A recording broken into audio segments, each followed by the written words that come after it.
اور یہ رابطہ کی علامت یہ تو آپ مارکر سے لگائیں گے، مارکر سے لکھیں گے، لیکن جو نام ہیں یہ آپ نے انک پین سے لکھنے ہیں۔ اس کے بعد آپ منظر کی ہیڈنگ دیں گے، اور منظر کی ہیڈنگ آپ نے دینی ہے مارکر سے، آگے آپ نے رابطہ کی علامت لگانی ہے، اور آگے آپ نے جو بریکٹ ہے یہ بھی آپ نے مارکر سے، بریکٹ مارکر سے لگانی ہے۔ اس کے اندر آپ نے انک پین سے لکھنا ہے اور منظر لکھنا ہے کہ یہ مکالمہ کہاں ہوا، کس ماحول میں ہوا، کس جگہ پر ہوا، منظر کیا تھا۔ منظر کا لکھنا انتہائی ضروری ہے۔ کیا منظر ہے؟ تنزیلہ اور سعدیہ دونوں سہیلیاں ہیں اور ایک ہی محلہ میں رہتی ہیں۔ تنزیلہ سعدیہ سے ملنے کے لیے اس کے گھر آتی ہے اور دونوں میں سلسلہ کلام کا آغاز ہوتا ہے۔ اب آپ دیکھیے یہ منظر نامہ ہے کہ یہ دونوں سہیلیاں ہیں، ایک ہی محلے میں رہتی ہیں۔ تنزیلہ سعدیہ سے ملنے کے لیے اس کے گھر آتی ہے اور دونوں کے درمیان گفتگو شروع ہو جاتی ہے۔ تنزیلہ آتی ہے اور آ کر کہتی ہے السلام علیکم۔ اب آپ نے یہ جو کرداروں کے نام ہیں تنزیلہ، سعدیہ، جتنی بار بھی یہ نام آئیں گے آپ نے کیا کرنا ہے؟ آپ نے ان ناموں کو مارکر سے لکھنا ہے۔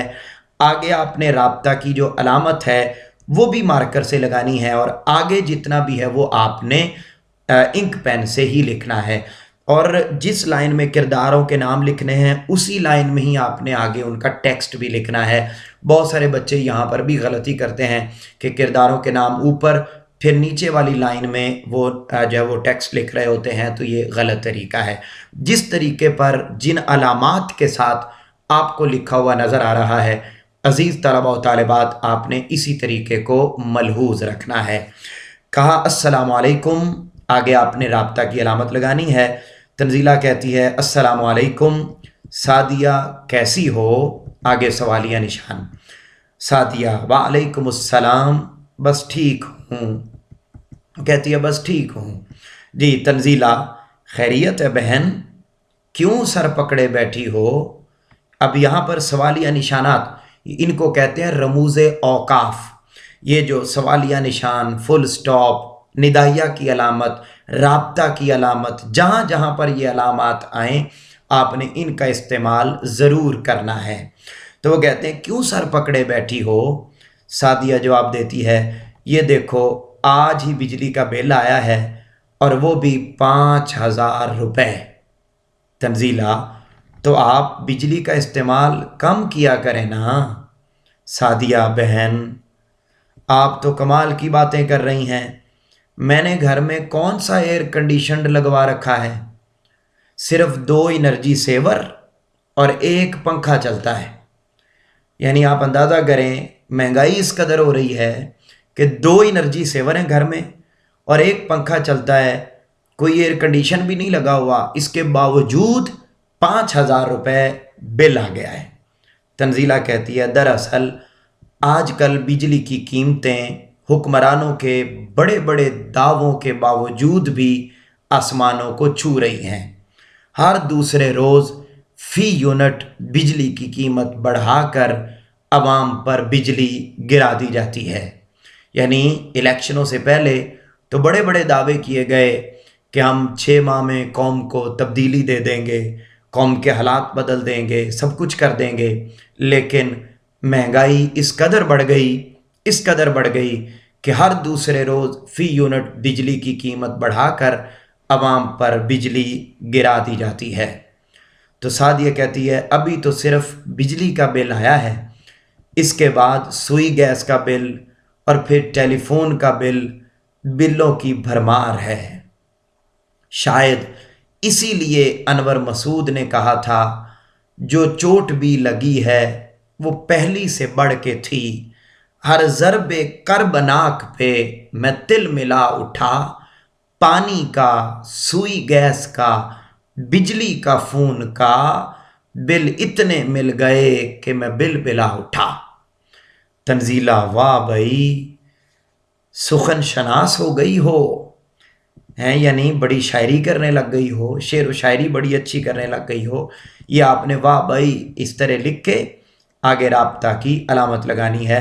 سخن شناس ہو گئی ہو سعدیہ بہن، بے بسی، ظلم اور نا انصافی انسان کو زبان دے دیتے ہیں۔ آج مہنگائی جیتے جی گلا گھونٹ رہی ہے۔ سعدیہ اس کو بتا رہی ہے کہ یہ جو میں شاعر بن گئی ہوں، تو یہ شاعر یا یہ جو میں شاعری سنانے والی بن گئی ہوں، یہ ایسے نہیں ہے۔ یہ بے بسی، ظلم، ناانصافی یہ جو ہو رہی ہے ملک کے اندر، یہ جو ظلم ہو رہا ہے، تو بندہ جب یہ ہوتا ہے تو پھر بندے کو زبان آ ہی جاتی ہے۔ مہنگائی جیتے جی گلا گھونٹ رہی ہے۔ تنزیلہ کہتی ہے مہنگائی سے آپ ہی نہیں بلکہ پورا ملک پریشان ہے۔ سعدیہ کہتی ہے میاں کے کاروبار کی یہ حالت ہے کہ روز بروز زوال کی طرف ہے۔ صبح سے رات گئے تک دکان پر محنت کرتے ہیں۔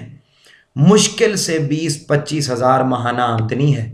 صرف بجلی کا بل ہی 5,000 روپے ہے، پھر گیس کا بل اور دیگر اخراجات الگ ہیں۔ تنزیلہ جی ہاں، مہنگائی کا تو یہ عالم ہے کہ 300 روپے کلو چنے ملتے ہیں۔ گوشت کہاں ممکن، اب تو عوام کے منہ سے سوکھے ٹکڑے بھی چھینے جا رہے ہیں۔ یعنی دال جو غریب کی روٹی اور غریب کا کھانا تصور ہوتا تھا، وہ دال بھی، وہ چنے کی دال اور وہ چنے، وہ بھی 300 روپے کلو ہو گئے۔ تو گوشت کھانا یہ تو ناممکن ہو گیا ہوا، روٹی خشک کھانا وہ بھی ممکن نہیں رہا۔ سعدیہ کہتی ہے دیکھو بہن، میرے 3 بچے اسکول میں زیر تعلیم ہیں، 800 روپے ماہانہ ان کی فیس ہے، پھر ان کے دیگر اخراجات الگ ہیں۔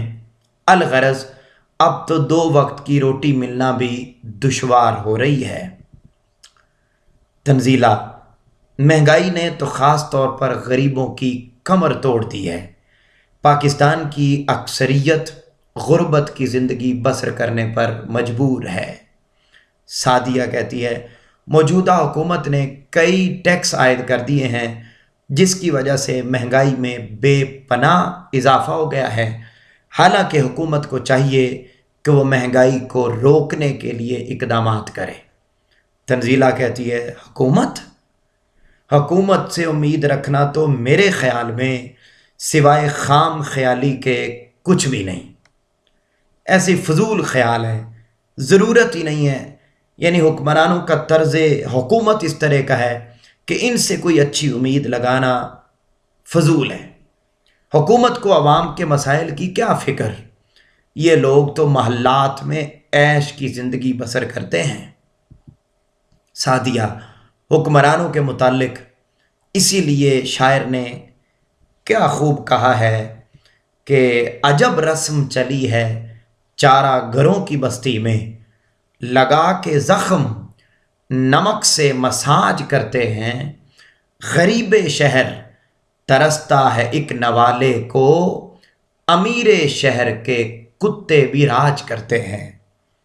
یعنی اب یہ حکمرانوں کے انداز یہ ہیں، ان کو کیا فکر، ان کے تو کتے بھی راج کرتے ہیں۔ تنزیلہ کہتی ہے دراصل منافع خوروں، ذخیرہ اندوزوں کی وجہ سے بھی مہنگائی میں اضافہ ہوا ہے۔ یہ لوگ من مانی کرتے ہوئے چیزیں مہنگی قیمت فروخت کرتے ہیں۔ سعدیہ کہتی ہے میں تو ہر وقت پریشان رہتی ہوں، کیا خبر یہ مہنگائی کا سیلاب ہمیں کہاں پہنچا کر دم لے گا۔ تنزیلہ یہ تو حکومت کی ذمہ داری ہے کہ وہ اس کا سدباب کرے، کیونکہ جس ملک میں مہنگائی دن دگنی رات چگنی ترقی کرے، اس ملک کی ترقی ناپید ہو جاتی ہے۔ یعنی جس ملک میں مہنگائی کنٹرول نہ ہو بلکہ مہنگائی بڑھتی جائے، تو پھر وہ ملک ترقی نہیں کرتے، وہ ملک زوال کا شکار ہو جاتے ہیں۔ عزیز طلباء و طالبات، آپ نے انہی جملوں کے ساتھ اپنے مکالمے کو مکمل کرنا ہے۔ اسی طریقے سے اشعار لکھنے ہیں، اسی طریقے سے چیزیں مکمل کریں گے تو آپ کو بورڈ میں بہتر نمبر 10 میں سے 10 نمبر بھی آ سکتے ہیں۔ جی سعدیہ یہ بات سارے سننے کے بعد کہتی ہے، سعدیہ کہتی ہے واقعی مہنگائی نے تو خوشحال زندگی کو ناممکن بنا دیا ہے۔ تنزیلہ کہتی ہے، تنزیلہ، ہر شخص دولت حاصل کرنے کی کوشش کر رہا ہے، یعنی صاف ظاہر ہے ذخیرہ اندوزوں کی وجہ سے من مانی قیمتیں ہیں، تو تنزیلہ کہتی ہے ہر شخص دولت حاصل کرنے کی کوشش کر رہا ہے، ہر کوئی راتوں رات امیر بننا چاہتا ہے، جس کی وجہ سے طرح طرح کے مسائل جنم لے رہے ہیں۔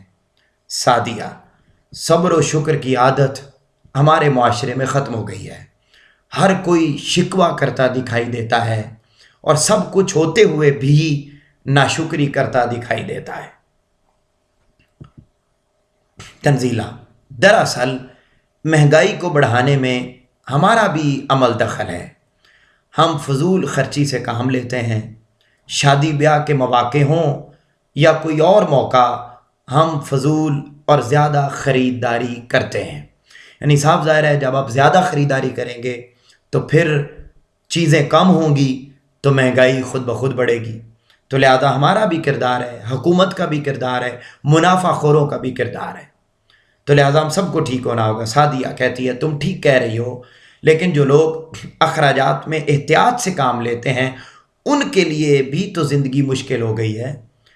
بھئی کچھ لوگ تو وہ ہیں جو زیادہ خریداری کرتے ہیں، لیکن جو زیادہ خریداری نہیں کرتے، اس مہنگائی ہونے کی وجہ سے ان کی زندگی بھی تو مشکل ہو گئی ہے۔ تنزیلہ کہتی ہے ہمیں چاہیے کہ ہم مہنگائی کا بھرپور مقابلہ کریں۔ سعدیہ پوچھتی ہے وہ کیسے؟ تنزیلہ، ہمیں چاہیے کہ ہم روز مرہ کے معاملات میں سادگی کو رواج دیں اور کفایت شعاری، یہ لفظ جو ہے یہ وہ کہتی ہے کفایت شعاری سے کام لیں، یعنی زیادہ یعنی فضول خرچی نہ کریں اور غیر ضروری ہم خرچ نہ کریں، کفایت شعاری سے کام لیں، صبر، شکر اور اللہ پر بھروسہ کرنے کے عمل کو زندگی میں شامل کریں۔ سعدیہ، ہاں اس دور میں تو واقعی اس کی سخت ضرورت ہے۔ تنزیلہ، میں تو دعا ہی کر سکتی ہوں۔ اچھا بہن، میں چلتی ہوں، آپ کے بھائی صاحب کے گھر آنے کا وقت ہو گیا ہے، اللہ حافظ۔ سعدیہ، اللہ حافظ، وہ کہتی ہے دھیان سے جانا، اور تنزیلہ اپنے گھر کی طرف روانہ ہو جاتی ہے۔ عزیز طلباء و طالبات، یہ ہے وہ مکالمہ جو مہنگائی کے موضوع پر آپ کو آ جائے تو آپ اس ٹیکسٹ کے ساتھ لکھیں گے، ان جملوں کے ساتھ لکھیں گے جس میں ہم نے مختلف وجوہات اور تجاویز کا تذکرہ کیا اور ہدایات کا تذکرہ کیا۔ ہم سب کو بھی اسی چیزوں کو مد نظر رکھتے ہوئے، انہی باتوں کو مد نظر رکھتے ہوئے اپنے معاملات کو بہتر انداز میں درست کرنے کی کوشش کرنی چاہیے، اور آپ یہ مکالمہ نہ صرف سنیے بلکہ اس کو لکھیے تاکہ آپ کو بہتر طریقے سے یاد ہو جائے۔ اس کے ایک ایک لفظ کو لکھیں، اس کو یاد کریں۔ بہت امپورٹنٹ مکالمہ تھا، بورڈ کے پوائنٹ آف ویو سے آپ کو میں نے ذکر کیا کہ کتنی مرتبہ مختلف بورڈز میں یہ آ چکا ہوا ہے۔ اس کو لکھیے، یاد کیجئے، کومنٹ سیکشن میں جا کر اپنے خیالات کا ضرور اظہار کیجئے، کوئی سوال ہو اس کو ضرور پوچھئے، آپ کو تسلی بخش جواب دیا جائے گا۔ آپ سے ملاقات ہوگی انشاءاللہ اگلے لیکچر میں۔ تب تک کے لیے اپنے گھر والوں کا بہت زیادہ خیال رکھیے گا۔ اللہ حافظ۔